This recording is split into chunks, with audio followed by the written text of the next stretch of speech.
atau sandi di KPK itu ada sandinya. Sandi itu ya kata sandi. Saya pernah ceritani Pak Busro Muqaddas ketika ketua KPK itu lucu. Wah, sandinya koruptor saya tambah kacau Pak. Itu kalau bilang uang itu kalau yang kemarin rame kan apel Amerika sama apel Malang. Kalau apel Amerika berarti US apa? Dolar. Kalau apel Malang berarti apa? Rupiah. Setelah KPK tahu sandinya diganti Ustadz. Jadi koruptor kalau mau korupsi ini teman-temannya. Loh ini ustadznya sudah siap loh, kamu gak ikut pengajian. Itu sempat penyadap KPK itu gak mau ngecek. Masa orang pengajian dicek. Ternyata ya gak ada acara pengajian, ustadz tuh maknanya uang. Koruptor saking ngerti itu disadap KPK itu sandinya gimana? Datang nggak ke sini, ini ustadznya sudah siap, ini ada pengajian. Hampir KPK itu gak ngecek karena pengajian, ustadznya sudah siap. Setelah digerebek ternyata ustadz tuh sandi dari mana Pak? Uang, gak kurang ajar gitu, itu ustadz katanya.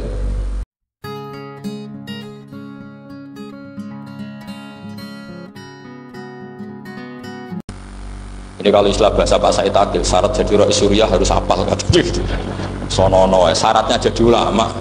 Saya ini jadi ulama sebelum di NU.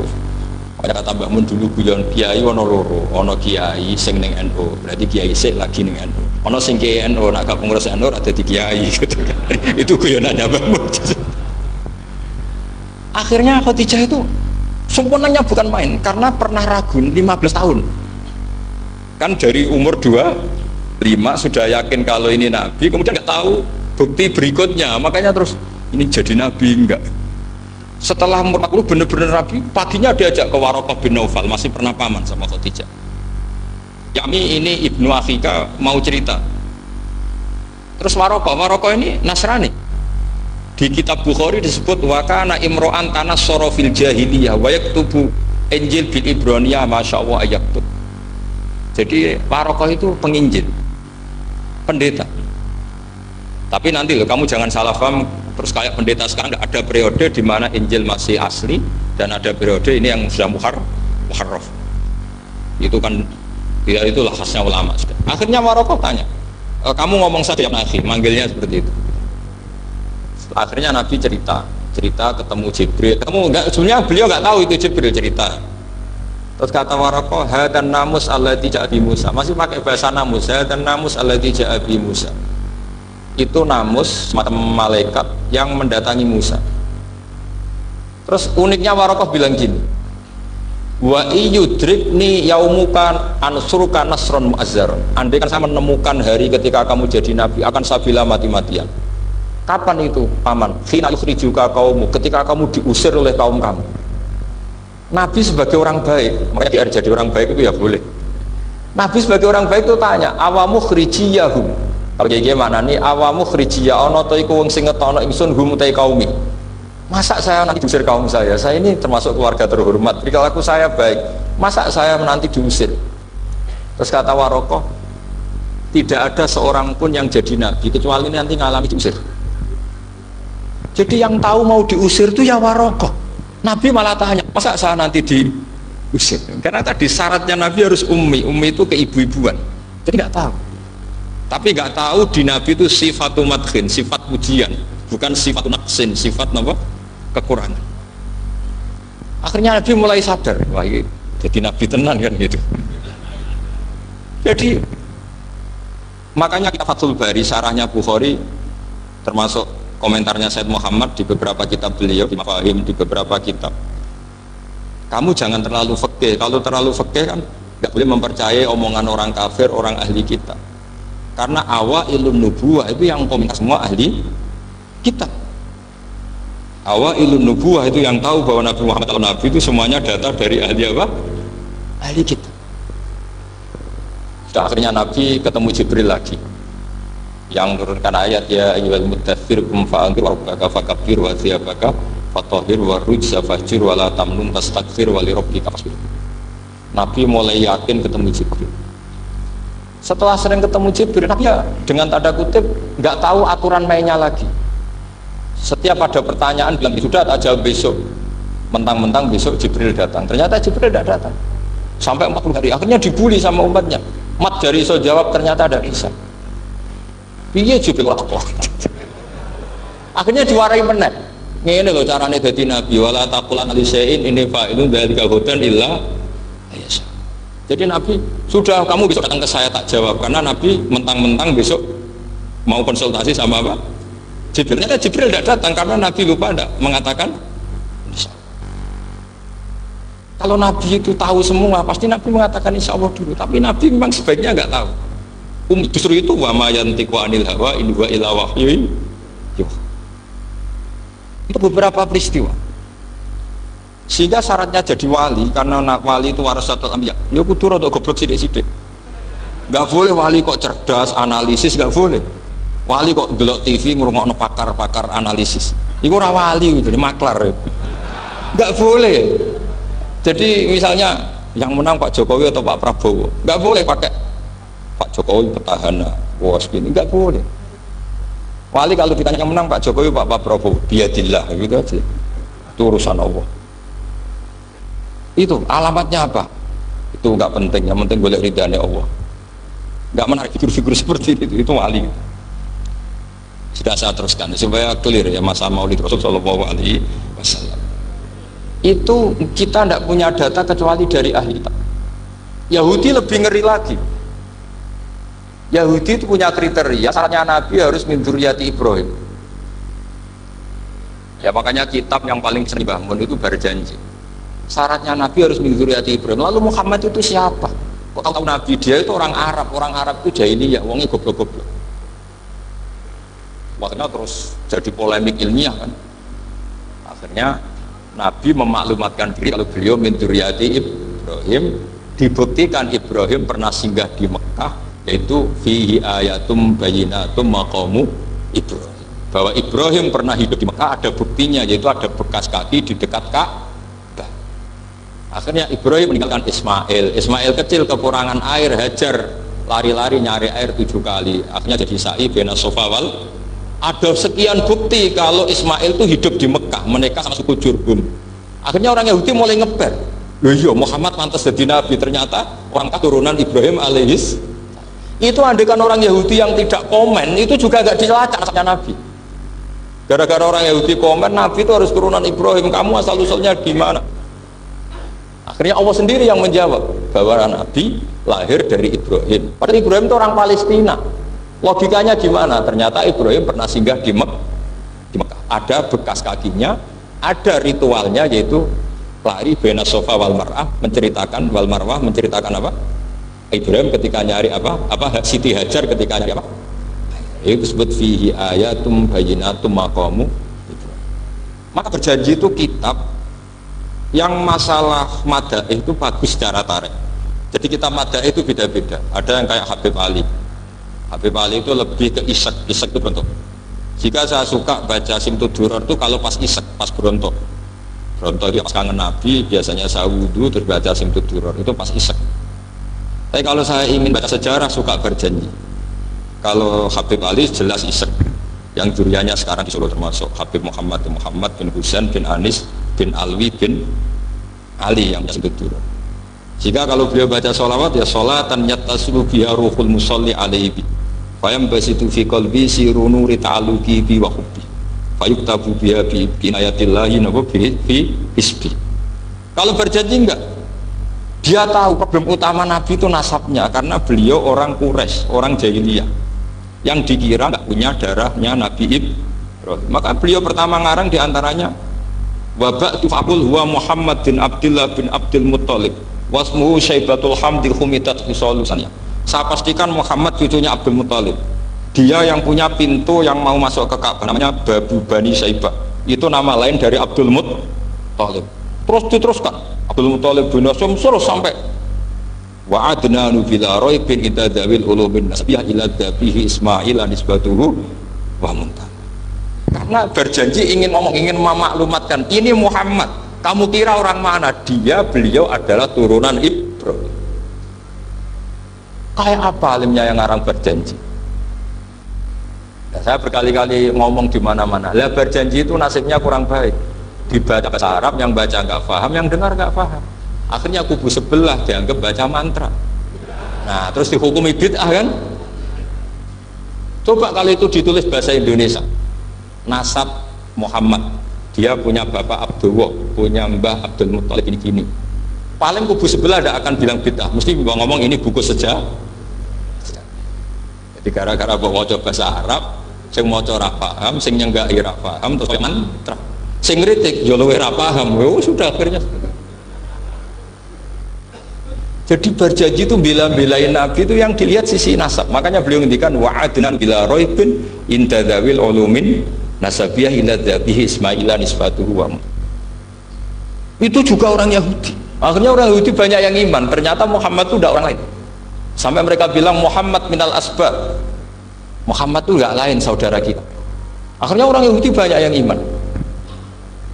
Jadi pertama Nabi jadi Nabi itu yang tahu ya orang Yahudi dan orang Nasrani, karena mereka masih punya sisa-sisa kitab sama. Yaitu yang diceritakan Ka'bil Akhbar. Ya, al-haditsus tsani an Yasar bin atau an Ka'bil Akhbar. Qala allamani abi Tawrata ila sifran wahidan kana yaqtimuhu wa yudkhilus sunduk falamma mata bi fatahtuhu fa idan fi nabiyyun yakhruju akhiras zaman maulidu bi Makkah wa hijratu bil Madinah wa sultanuhu bisyam. Jadi saya urun nerangkan maulid, tapi jangan diundang lagi. Ya, pokoknya saya ini kaidahnya jelas. Kalau tidak pernah sepuh undang saya haram. Aturan fikihnya kan gitu. Kalah alim ngatur yang alim haram.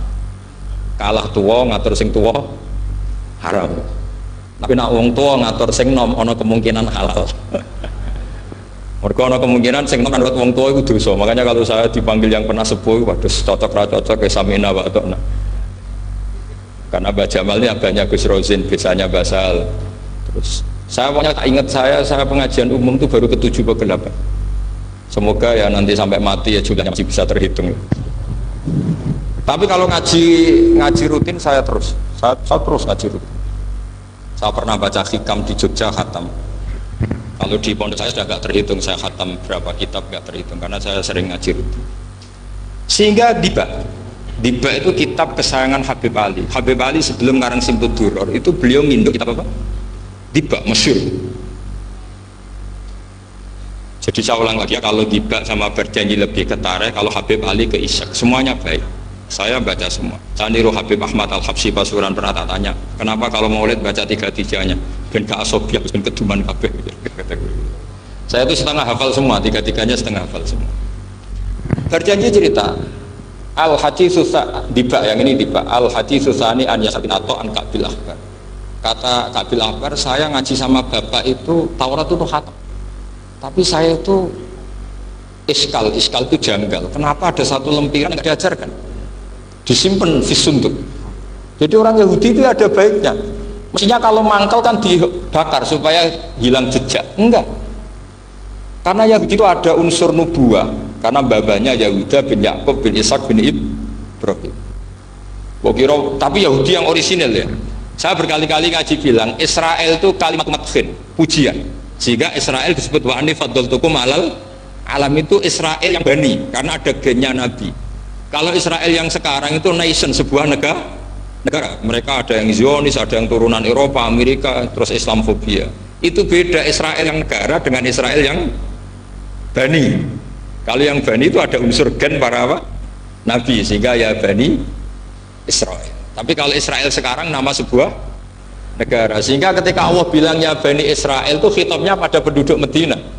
Kenapa? Karena penduduk Medina zaman itu banyak yang keturunan Nabi Ibrahim alaihis salam. Jadi Israel di Quran itu bukan nama sebuah negara, nama sebuah turunan, sehingga disebut ya Bani Israel, he anak turune Israel. Kita tahu Israel nama lain daripada Nabi Yakub bin Ishak bin Ibrahim. Ya karena memang saya nekuni ilmu. Kalau tadi yang Banjari kan nekuni suara. Jadi suaranya bagus. Itu kalau nggak ditopang al-jamalul aqli, logikanya juga bagus. Itu bahaya, nanti orang mau nyanyi tok. Nah, ini tak bantu. Tadi ada al-jamalul sauti, kebaikan secara suara. Ini tak bantu al-jamalul aqli, kebaikan secara ya mestinya kan al-jamalul aqli, karena al-jamalul sauti itu penyanyi dangdut bisa. Jadi semua penyanyi bisa kalau suara bagus ya. Tapi kalau maknani Diba itu kalau ada orang alim tidak bisa. Terus tuku terjemahannya tetap paham, bakat itu. Saya teruskan. Falam mama tabi, orang Yahudi itu unik. Wong dia benci kok naskah itu tetap disimpan. Terus kata Kabul Akbar, falam mamata bi fatahtu, ketika bapak saya meninggal, kotak ini tak buka. Faidan fihi nabiyyun yakhruju akhir zaman. Di situ ada keterangan bahkan akan ada nabi yang keluar akhiras mauliduhu di Makkah wa hijratuhu bil Madinah wa sultanuhu bis Syam. Kerajaannya itu di Syam. Bareng Kabul Akbar ini sebetulnya menangi Rasulullah SAW, tapi dia nggak mau iman karena Nabi itu nggak lengkap menurut dia. Ini Muhammad sudah benar lahirnya di Mekah, wafatnya di Madinah, tapi masih kurang satu, wa sultanuhu bis Syam. Zaman itu Syria, Lebanon, Palestina masih di bawah pasukan salib, pasukan Nazaret. Jika dia mikir, katanya kerajaan Islam ada di Syam, ini kok Muhammad nggak jadi raja di Syam. Jika dia menunda imannya, yuakhiru Islamahu, bareng era Sayyidina Umar beliau bisa menaklukkan Baitul Maqdis. Terus dia iman. Makanya imannya Kabul Akbar itu era Sayyidina Umar, karena sudah masuk definisi ketiga wa sultanuhu Syam, kerajaannya Nabi ada di Syam. Iman. Sekali iman langsung pinter deh. Wong sedurunge baca kitab Samawi banyak. Sehingga Sayyidina Umar kalau mau tanya Samawi ya tanya Kabul Akbar. Karena beliau itu Nabi sudah benar maulidu bi Makkah wa hijratu bil Madinah wa sultanuhu Syam. Rasulullah ketika wafat atau intaqala ila rafiqil a'la itu belum menangi Islam menaklukkan mana Palestina. Tapi Nabi itu kasef. Nabi itu nak kasef itu ya lucu. Makanya kalau ada kiai lucu itu ya anggap aja niru Nabi. Nabi itu lucu. Ada sahabat itu gak pati ganteng, pendek gak pati ganteng, namanya Surakoh. Itu digojlok sama Nabi. Surakoh, bagaimana kalau kamu suatu saat itu pakai tas itu apa? Mahkotanya Raja Syam, Raja Kaisar. Ya Surakoh ya dianggap Nabi Gujan gitu aja. Nabi Gujan aja. Singkat cerita, suatu saat Umar itu mengalahkan kerajaan itu, Kaisar itu dikalahkan Umar. Saking takutnya lari, mahkotanya itu jatuh disaksikan Surakoh. Terus ingat, dulu Nabi pernah ngendikan itu disuruh pakai saya. Akhirnya sama Surakoh dipakai. Ya tetap orang ganteng, orang ganteng. Itu padahal tak pakai mahkota ini. Barang setelah dipakai, kata Umar, ikhla'ha, itu dicopot, mau saya pakai untuk Baitul Muslimin, untuk Baitul Mal. Kata Surakoh, bukankah Nabi ngendikan kalau ini yang pakai saya? Jawabnya Umar, innama yaqulu Rasulullah lital bisa walam yaqul litamlika. Kata Nabi hanya ngendikan kamu disuruh pakai, tapi tidak disuruh memiliki. Kayak apa Rasulullah kasefnya?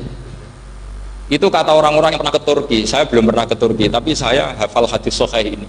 Itu ditulis di masjid Turki itu, lataf tahunnal Konstantinia, kamu akan bisa mengalahkan pasukan Konstantinopel. Itu dikalahkan setelah 1000 sekian tahun dari wafatnya Nabi. Kayak apa kasefnya Nabi? Karena Nabi wa ma yantiqu anil hawa in huwa illa wahyu. Coba kalau Nabi kayak pengamat, ngomong apa yang kira-kira terjadi? Wah itu kan mesti keliru semua karena berdasar akal. Tapi kalau Nabi berdasar apa? Kasef. Kasef itu satu kenyataan yang dipertontonkan oleh Subhanahu wa Ta'ala. Terus kedua, alamat Nabi itu pakai sandi. Sandi itu sesuatu yang enggak jelas tapi menjadi jelas bagi ahlinya. Saya ulang lagi, sandi itu kayak sandi di militer itu, atau sandi di KPK itu ada sandinya. Sandi itu ya kata sandi. Saya pernah ceritani Pak Busro Muqaddas ketika ketua KPK itu lucu. Wah sandinya koruptor, saya tambah kacau Pak. Itu kalau bilang uang itu kalau yang kemarin rame kan apel Amerika sama apel Malang. Kalau apel Amerika berarti US apa? Dolar, kalau apel Malang berarti apa? Rupiah. Setelah KPK tahu sandinya diganti Ustadz. Jadi koruptor kalau mau korupsi ini teman-temannya. Loh ini Ustadznya sudah siap loh, kamu gak ikut pengajian. Itu sempat penyadap KPK itu gak mau ngecek. Masa orang pengajian dicek? Ternyata ya gak ada acara pengajian, Ustadz itu maknanya uang. Koruptor saking ngerti itu disadap KPK itu sandinya gimana? Datang nggak ke sini, ini Ustadz sudah siap, ini ada pengajian. Hampir KPK itu nggak ngecek karena pengajian, Ustadznya sudah siap. Setelah digerebek ternyata Ustadz tuh sandi dari mana Pak? Uang, gak kurang ajar itu Ustadz katanya. Jadi kalau di sini ditangkap KPK berapa Ustadz ini sudah? Ada Habibnya lagi, ada Habib Muhammad ini. Nah, Salman Al Farisi itu pemikir, dia orang Persia. Di mana-mana orang Persia itu pemikir. Persia itu kalau sekarang ikut Iran. Itu dia ngaji lama sekali sama pendeta-pendeta itu. Kebetulan dia punya pendeta yang belum muharraf, belum muharrif atau belum muharraf. Kalau muharrif orangnya, kalau muharraf itu kitabnya atau bukunya. Setiap dia ngaji sama pendeta dikasih tahu, terus kecewa beberapa kali, hasil ketemu pendeta yang benar. Sudah, kamu tidak usah ngaji sama saya, kamu datang saja ke Yasrib, ke Madinah, nama Yasrib. Di situ Nabi akhir zaman sekarang sudah ada. Ini yang ngomong pendeta.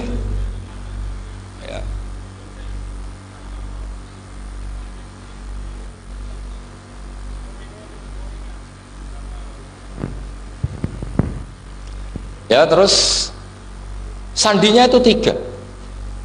Itu aneh semua sandi. Sandinya pertama layak balus sodaqah. Lalu saya tahu kalau itu Nabi gimana. Pas itu posisi di Babylon. Babylon sekarang ikut Irak. Babylon itu ikut Irak. Dia orang Persia, kira-kira sekarang Iran. Terus dia kerja di Babylon. Kalau sekarang ikut Irak. Makanya ada yang cerita Nabi Ibrahim itu orang Babylon. Berarti orang mana? Irak, kemudian pindah ke Syam, kemudian sempat hidup di mana? Makkah. Akhirnya datang. Beliau di Babylon diceritain. Terus beliau miskin. Terus ada kafilah dari Yasrib, dia bilang, saya siap jadi budak Anda asal saya dibawa ke Yasrib. Akhirnya Salman jadi budak. Jadi budak, dia di Yasrib jadi budak. Demi penelitian tuh dia jadi budak. Padahal dia orang pinter sekali, namanya Salman Al Farisi. Setelah jadi budak, dia di Yasrib. Suatu saat dia kerja dapat ujroh itu upah. Datang ke Rasulullah. Ya Muhammad, manggilnya masih jangkar. Ya Muhammad, saya punya banyak uang. Kamu kan punya sahabat banyak, punya santri banyak. Ini tak sedekahkan ke kamu. Apa kata Nabi? Sahabat dipanggil semua. Halumu ilayya, kesini ini makan, ini ada sedekah. Terus kata Salman kenangannya, walam ya'khud min hasean. Bahkan sebagian riwayat mengatakan falam ya Musa, Nabi nyentuh saja gak mau, karena diistilahkan sedekah. Terus kata Salman, hadihi waqidah, ini satu alamat. Itu sandinya. Gak ada yang tahu kecuali ahli kitab. Setelah seminggu, 2 minggu dapat uang lagi. Ya Muhammad, hadihi hadiyatun laka, ini hadiah untuk kamu. Nabi langsung ikut dahar. Hadihi sinta, ini 2. Kalau logika kita pakai pengamat, bedanya apa? Sedekah ya dapat, hadiah ya dapat. Kan ada bedanya sama sekali. Ternyata itu sandi. Sandi wayak balus hadiah, tapi walayak balus sedekah. Nabi itu nerima hadiah tapi nggak nerima sedekah. Bagi orang kebanyakan kan bedanya apa? Sama-sama dapat. Kiai pakai duit 1 juta, mbok arani sedekah ya ditompo. Mbok kei 50.000 diarani hadiah ya ditompo. Sementing kan duit. Tapi kalau Nabi tidak bisa seperti itu. Kalau dikatakan sedekah nggak mau nerima, kalau hadiah, akhirnya, wah ini sudah ada 2 alamat. Jadi alamat tuh yang kadang aneh, masa sedekah sama hadiah dibedakan. Terus ketiga, wafi katifihil aisar khotamun nubuwah, mislu baidotin nu'amah. Di apa katifil aisar? Apa kalau orang sini bilang apa? Pundak yang kiri itu ada khotamun nubuwah, ada alamat bahwa beliau adalah Nabi akhir zaman, yaitu misubaidotin nu'amah, kayak semacam telur manudara. Wah itu pusing, waduh caranya enggak gimana. Dia berkali-kali datang ke situ. Nabi itu orangnya priayi, jadi sering pakai baju. Kalau Nabi ini jenengan sering blodor gampang, ini kan Nabi kan sering priayi. Tapi Nabi itu memang unik. Ketika Salman ke situ, pas beliau mau wudhu, biasanya nggak pernah pakai buka baju. Nabi dibuka bajunya. Akhirnya Salman fa'aqabba alaihi, bersungkur di depan Nabi, kemudian mengatakan amantu bika ya Rasulullah. Karena ada 3 alamat. Lagi-lagi 3 itu juga didapatkan dari ahli kitab. Makanya di awal-awal Islam itu ahli kitab itu luar biasa. Meskipun akhirnya di akhir-akhir masalah karena banyak oknum yang mentahrif itu. Jadi saya mohon ilmu-ilmu seperti nggak boleh. Jangan mentang-mentang orang Yahudi Nasrani sekarang sudah muharraf, kamu terus anti sama sekali. tetap ada sisa-sisa samawi karena mereka masih makan kitab apa? Samawi. Jadi kita fair saja, yang salah ya salah, yang benar gini apa? Benar. Makanya saking fairnya Nabi, ini harus ditiru oleh semua orang NU, orang Muhammadiyah, orang apa saja. Nabi itu kalau menghormati satu ilmu itu luar biasa. Kata Sayyidina Umar, saya ini punya naskah banyak Taurat karena naskahnya menarik ya Rasulullah. Ada sahabat lagi cerita begini-begini. Jawabannya Nabi apa? La tusaddiquhum wa la tukadzibuhum. Kamu ya jangan bilang iya, ya jangan bilang tidak. Kalau kamu bilang iya, ternyata yang pas muharraf, yang pas sudah ada orisinil. Kamu bilang, wah itu bohong semua, ternyata ada yang masih orisinil. Kayak apa Rasulullah hati-hatinya? La tusaddiquhum wa la tukadzibuhum. Kalau sekarang enggak, orang pokoknya salah. Kalau tidak kita pokoknya salah. Iku ora ono hadise. Sing ono iku emosine, paham? Jadi Nabi itu fair, kalau sesuatu enggak mesti ya la tusaddiquhum wa la tukadzibuhum. Kamu ya jangan bilang iya, ya jangan bilang tidak. Wa qulu amanna billah wa ma unzila ilaihi. Jadi ini kebanggaan kita terhadap Rasulullah Shallallahu Alaihi Wasallam. Terus persinggungan Nabi dengan Yahudi Nasrani itu unik. Terus diantara lagi yang ditulis itu wasolat kiblaten, dan Nabi pernah sholat di dua kiblat. Ternyata betul. Kita tahu Nabi sholat di Ka'bah, ketika di Medina diminta sama Allah disuruh sholat ke Baitul Maqdis, dan itu kiblatu Anbiya. Akhirnya orang Yahudi banyak yang iman karena sesuai definisinya wa annahu sholla al-qiblatain. Nah, alamat-alamat seperti ini orang sudah, lah itu dibak berjanji. Itu fasih betul menerangkan itu. Jadi saya bilang kalau simtud duror itu madainya isek luar biasa, brontonya Habib Ali. Sampai ketika beliau baca sholawat itu tidak kayak sampean. Sampean baca sholawat, sholawat isitok wis tanhalu bil uqadu wa tanfariju bil qurabu wa tubdu bil hawa. Itu sholawat sing kena gue nyaur utang kabul kajate semuanya gitu. Sholawatnya sekali permintaannya panjang ya kan. Kalau Habib Ali enggak, makanya saya suka sama sholawat beliau. Sholatan yattasilu biha ruhul musalli alaihi. Dengan sholawat ini rohnya yang membaca sholawat sambung sama rohnya Rasulullah Shallallahu Alaihi Wasallam. Barokahnya sambung menjadi mencintai. Barokahnya mencintai fayuk tabu ya. Binayatillah fi hisbi. Barokahnya mencintai ditulis termasuk umatnya Rasulullah Shallallahu Alaihi Wasallam. Nah, sholawatnya sampean kan enggak seneng sengtan halu bil uqad, semua problem hilang. Watan farij bil qurab, semua kesusahan hilang. Watu bil hawa cek kabul kajate. Watu nalu biro kasil sing seneng-seneng. Wis pokoknya sudah. Saya itu ya kadang iskalnya sholawat isi kok jaluane cek akeh. Ya tapi itu tetap baik ya. Piro-piro tawasule mbek sholawat aku kawi ngoten mawon. Jadi tetap baik. Tapi ya ndak kelasnya yang sholatan ya surga ruhul musolli alaihi. Ini sudah sholawat sek. Pokoknya butuhnya sambung aja. Nah, sampean butuhnya kabul. Ya tidak apa-apa lah. Piro-piro tawasule mbek sholawat ora mbek gunung kawi ngoten mawon. Assalamualaikum warahmatullahi wabarakatuh.